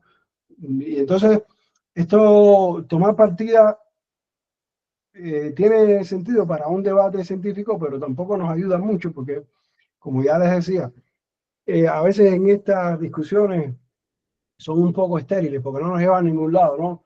De enfrentarnos quizás a un autor o a una comunidad científica para defender si el enfoque mixto existe o no existe. Yo creo que al fin y al cabo la investigación, lo más importante es el procedimiento que yo siga, explicar bien cuáles fueron los métodos que utilicé del paradigma cualitativo, del paradigma cuantitativo. Y si no es aceptado hablar de paradigma mixto en mi comunidad, y tampoco quiero perder el tiempo en eso, que no me va a aportar nada, bueno, pues le pongo como ellos quieren, o como a ellos les gusta, como ellos defienden en ese nicho, y defiendo ahí mis ideas, ¿no? Pero yo particularmente, si tuviera que expresar mi criterio, es que sí, para mí el paradigma mixto existe porque de hecho siempre se ha utilizado como escondido en esto de cual y cuantitativo. ¿Qué cosa es cual y cuantitativo? Bueno, pues es algo que es mixto de ambos métodos. Entonces, para mí sí existe porque además hay muchos autores que han desarrollado ese paradigma y han buscado precisamente, como ya les decía, estrategias de análisis de datos que tienen una filosofía mixta de ambos mundos, ¿no? Entonces, eso queda ahí un poco a criterio, ¿no? Entonces, esa es mi evaluación de ese asunto. Muchas gracias, profe. Creo que se abrió el debate, ¿verdad? No te vamos a permitir continuar, parece, con tu clase. Gracias, profe. Muy bien. Listo, entonces en el análisis de datos, como ya les decía, tenemos, bueno, la estadística descriptiva, inferencial, también podemos expresar el tamaño del efecto, siempre, como ya les decía, podemos auxiliarnos de las tablas o de los estándares JARS, y en el caso cualitativo, cómo codificamos las variables, cuáles fueron las categorías emergentes que surgieron del análisis de los datos, la triangulación de las fuentes, porque saben que el enfoque cualitativo está muy relacionado con los criterios de los individuos participantes. Entonces aquí es muy importante esa triangulación para ver qué me dice el maestro, qué me dice el estudiante, qué me dice el directivo de la escuela. Yo entonces ahí yo puedo sacar unas conclusiones y un análisis un poco más integral, ¿no? Y en el mixto precisamente tomar desde ambas partes, mezclar, triangular también esos resultados de una estadística con los resultados que me da a mí una entrevista que le hice, por ejemplo, a los estudiantes o a los docentes, y ver, contrastar esos resultados. Y bueno, es muy importante expresar también, si utilicé algún software, cuál fue el software que utilicé, qué versión, ¿no? Eso es muy importante. O si utilicé un módulo específico del software para analizar un dato específico, también es importante expresarlo. Bien, y por último, porque bueno, ya para ver un solo ejemplo, porque ya nos queda menos tiempo,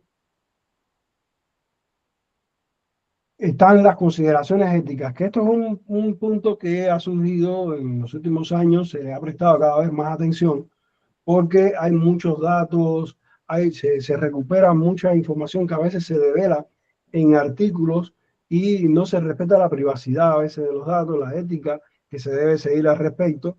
Entonces, aquí es muy importante, por ejemplo, si se utilizaron participantes de los cuales nosotros vamos a extraer conclusiones y vamos a publicarlas en nuestro artículo, se debe firmar algún consentimiento informado. Si nosotros le expresamos a los participantes que se van a anonimizar los datos, eso hay que explicar lo que se va a hacer y garantizarlo de alguna manera, que no haya filtración, que no se pueda llegar a identificar los autores con un análisis se le llama de ingeniería inversa de los datos para llegar a los autores. Todos estos elementos, tratar de garantizarlo, expresar que se siguieron los principios de respeto, de justicia, porque hay, por ejemplo, en el caso, no me van a dejar mentir seguramente los que sean del área de la salud, con el tema del uso de animales de laboratorio, todo esto hay que firmar, antes de publicar algún artículo, hay que firmar una serie de compromisos y de leyes importantes de maltrato animal que se deben tener en cuenta. Entonces, todo ha sufrido en los últimos 20 años, digamos, una serie de elementos éticos que cada día más las revistas obligan, de hecho, ya no es que sugieren, es que hay muchas revistas que obligan a expresarlos o a firmar incluso algunos códigos de ética que se supone que hayan seguido en el momento de la realización de la investigación. Y bueno, en algunas áreas, como en el caso de la educación, muchas veces en el apartado de metodología nos encontramos también la propuesta, a veces íntegramente o a veces un fragmento de la propuesta, con un fragmento de cuál fue el objetivo, la fundamentación teórica, qué actividades se llevaron a cabo, cómo se llevaron a cabo, con qué periodicidad, cómo se evaluaron los resultados de esa propuesta, o sea, que es la intervención, diríamos, en medicina. Entonces, en el área de ciencias médicas también a veces vemos alguna descripción del tratamiento llevado a cabo, ¿no? También sería el análogo desde el punto de vista de la educación comparado con las investigaciones de ciencias médicas, ¿no? Y bueno, creo que este es el último contenido que nosotros podemos ver en la metodología. Puede ser que existan otros dependiendo del área. Traté de ser lo más abarcador posible con todos los puntos. Y bueno, vamos a ir ahora, ya en los últimos minutos que nos queda, a ver en Zotero algunos de estos elementos que vimos ya después del diseño, ¿no?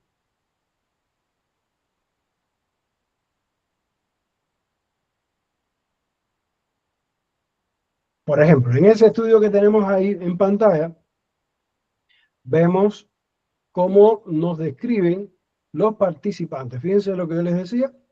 Aquí tenemos que una muestra está integrada el número de estudiantes participantes, después nos dicen el porciento de mujeres y el porciento también de hombres. Nos dicen también los tipos de centros, qué tipos de centros son los que estuvieron en el estudio, la cantidad de participantes, por ejemplo, de primer año, de segundo año, de tercer año, o sea que un poco nos describen la muestra. Y fíjense que en este mismo apartado, fíjense que lo que yo les digo, que a veces se mezclan cosas en algunos apartados. En el mismo apartado de participantes aparece algunas cosas del procedimiento. Dice, el procedimiento para la selección, bueno, en este caso fue procedimiento más bien de muestreo, ¿eh? En este caso se envió una invitación, por tanto no es probabilística, porque fueron los que decidieron participar. ¿Ven? Y miren lo que dice aquí desde el punto de vista de ético, que yo les decía, finalmente los alumnos, todos aquellos con permiso de familia y propio, ¿ven? Algunos de los temas éticos que yo les decía, o sea, que hubo un permiso que hubo que permitir. Después tenemos, en este caso, variables e instrumentos. Y vemos aquí ya un primer instrumento, dice, cuestionario ampliamente utilizado, que es el que está más arriba, ¿no? Ajá, una encuesta sobre deberes escolares. ¿Ven? Que ya, por supuesto, esa encuesta fue validada aquí en este estudio. No hace falta validarlo. Pero, así todo, puede ser, por ejemplo, que en este otro instrumento, o en esa otra dimensión, vemos que sí nos dan una validez. La fiabilidad de la escala es adecuada. Fíjense, el alfa de Combras de 0.86, W, que yo les decía, ven, la W también que se utiliza mucho, de 0.88, fíjense que es un poco más alta que el alfa de Combras, y esto es otro indicador también de validez interna que viene de average, un promedio del R cuadrado, creo que es algo así, y entonces nos permite ver un poco más la validez del instrumento. Después se aplicó también una validez estructural utilizando análisis factorial. ¿Ven? Nos da algunos de los índices del análisis factorial que son importantes para una escala. Como ven, aplicaron una validez un poco más avanzada, porque ya cuando aplican un análisis factorial es una validez un poco más avanzada para ver si verdaderamente los ítems miden la dimensión que yo digo que están midiendo. O sea, que hay una asociación fuerte de algunos ítems con la estructura de dimensiones que yo estoy planteando. Vemos aquí también que se aplicó otro instrumento que es un inventario de procesos educativos y aquí vuelven a darnos bastantes datos de fiabilidad de la escala. ¿Ven? Y luego si viene el procedimiento donde nos describen cuándo fueron recogidos. Los datos fueron recogidos, por ejemplo, en el horario escolar, previo consentimiento, aquí hay ya temas éticos también ya mezclados. Fíjense que aquí incluso nos habla de recomendaciones éticas del Comité de Ética de la Universidad de La Coruña. ¿Ven? Están relacionados con la declaración de Helsinki. ¿Ven? Hay datos ahí en el procedimiento, se mezcló los aspectos técnicos y cómo fue recogido. Entonces, en el caso del apartado de análisis de datos, ven cómo nos hablan de que van a utilizar estadísticos descriptivos, correlaciones, medidas de normalidad. ¿Ven? En el caso de uno de los instrumentos, el análisis de uno de los instrumentos, se utilizaron análisis de perfiles latentes, que es otra técnica también relacionada con el análisis factorial. Utilizaron el M+, ¿ven? Que creo que se le inserta o se le añade también al SPSS. Y bueno, otros criterios también que utilizaron a este artículo se describe bastante bien y bastante de manera profunda cómo se realizó el análisis de datos. ¿Ven? Pero nos podemos encontrar otros estudios. Vamos a ver este otro. Aquí también, en este otro estudio, por ejemplo, nos hablan de que utilizaron el paquete SPS y dentro utilizaron una extensión del paquete SPS que se llama Process. ¿Ven? Y fíjense que este no tiene más nada al respecto. ¿Ven? Adelante, en este caso comienzan con el muestreo de los participantes. Nos dicen que es no probabilístico por conveniencia. Nos describe un poco también la representatividad, hombres frente a mujeres, ¿ven? El rango de edades, o sea, que nos describe algunas cosas demográficas de la muestra. Después nos comentan los instrumentos utilizados con su validación, que en este caso solamente nos dan el alfa de Cambridge. ¿Se dan cuenta cómo hay diversidad de la manera en que se muestran los resultados incluso de validación? ¿Ven? En este caso utilizaron 3 instrumentos y de los 3 instrumentos nos dieron el alfa de Cambridge. Y después en el procedimiento también nos explicaron un poco, por ejemplo, que se utilizó Google Forms. ¿Ven? También aquí hablan de los elementos de los principios éticos, anonimato, confidencialidad y voluntariedad. ¿Ven? La duración de la aplicación del instrumento, bueno, una serie de datos. Después, no, ya les había hablado de esa parte. Y ya, en este caso nos dan menos elementos, ¿no? En este otro, que el apartado de metodología es un poco más extenso y un poco más, digamos, complicado de buscar los elementos, también vemos que están los participantes y se habla de que se realizaron 2 encuestas para 2 grupos distintos, ¿eh? Se habla de cómo fue la elección de los grupos. Incluso se habla aquí de las diferencias en el tema de la selección de esos grupos, ¿ven? Y ya, hasta ahí no nos hablan mucho más. Aquí ya comienza el desarrollo. En este caso le llamaron desarrollo, pudiera haber sido resultado, ¿no? En esta otra revista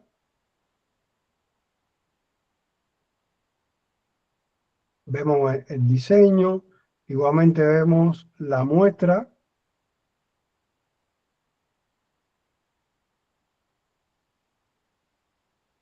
...133, 193 estudiantes. Vemos aquí la distribución entre hombres y mujeres de las escuelas, algunos elementos demográficos de la muestra, ¿eh?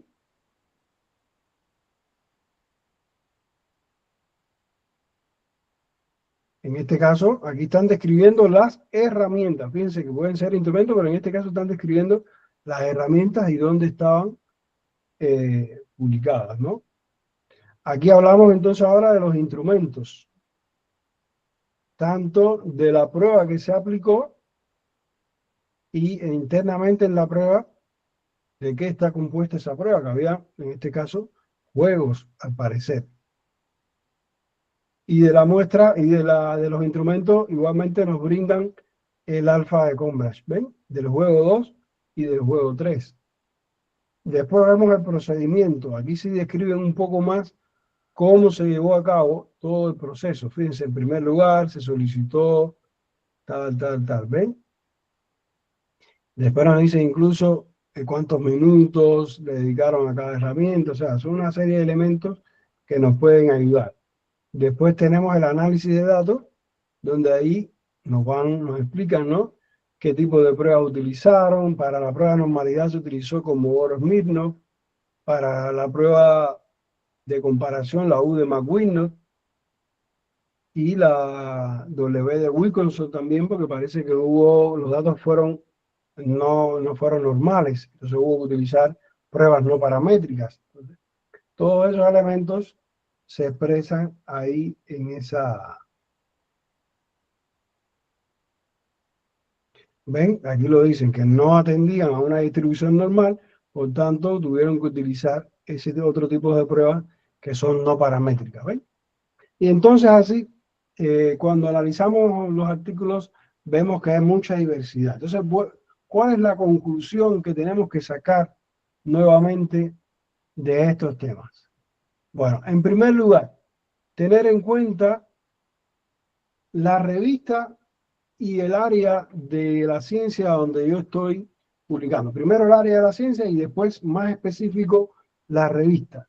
Leer varios artículos. Si veo que hay diversidad, bueno, no me preocupo mucho. Yo trato de mostrar todo lo que yo pueda de la metodología, porque mientras más elementos yo muestre en la metodología, voy a recibir una mejor evaluación a partir de los pares, porque ven una mayor transparencia, claridad, mejor estructurado del estudio, bien claro el proceso llevado a cabo. Entonces voy a recibir seguramente una mejor evaluación.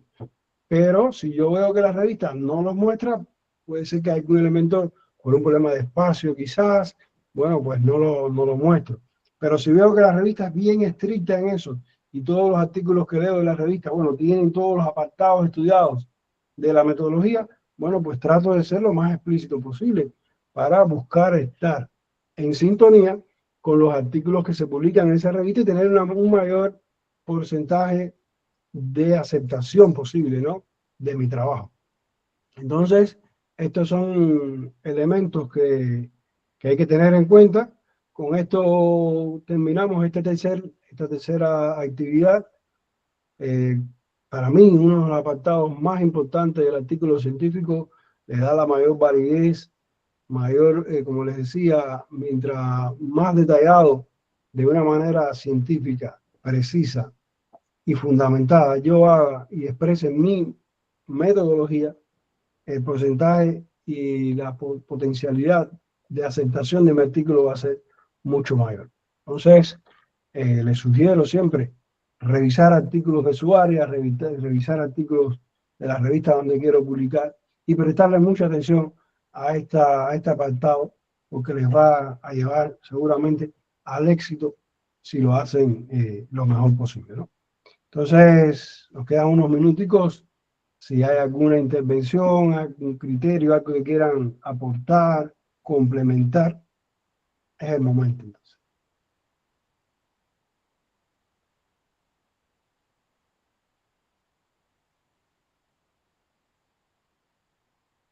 Yo creo que había algún... Muy bien, sí, aquí en el chat nos decía Teresa que también aprende de las consultas de los compañeros, perfecto, igual que yo también aprendo de ustedes de cada vez que realizan algún comentario, alguna consulta. Por eso es tan importante, ¿no? Porque yo sé que aquí en los participantes hay investigadores, hay editores de revistas, hay estudiantes de mucha experiencia y que pudieran aportarnos también algunos elementos para todos aprender y seguir avanzando. Bien, si no hay criterios, no hay comentarios, no hay aportes, nos despedimos y seguimos avanzando. Les recuerdo que para esta tercera actividad ya está listo el cuestionario. En este momento, ahora en este instante, lo estoy poniendo visible, el cuestionario de la tercera unidad.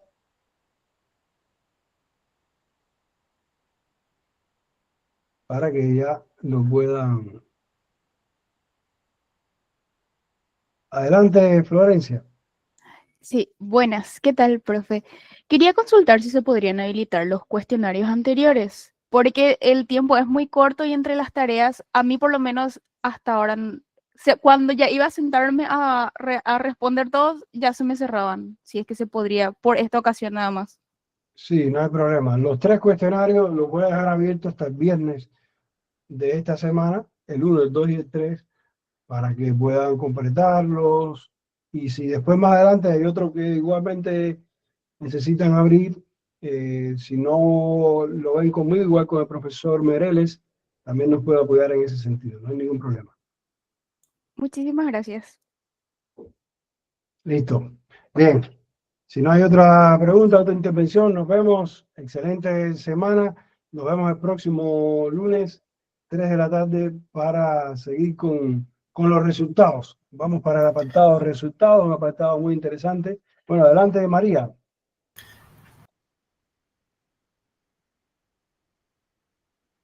María Teresa, si quería comentarnos algo.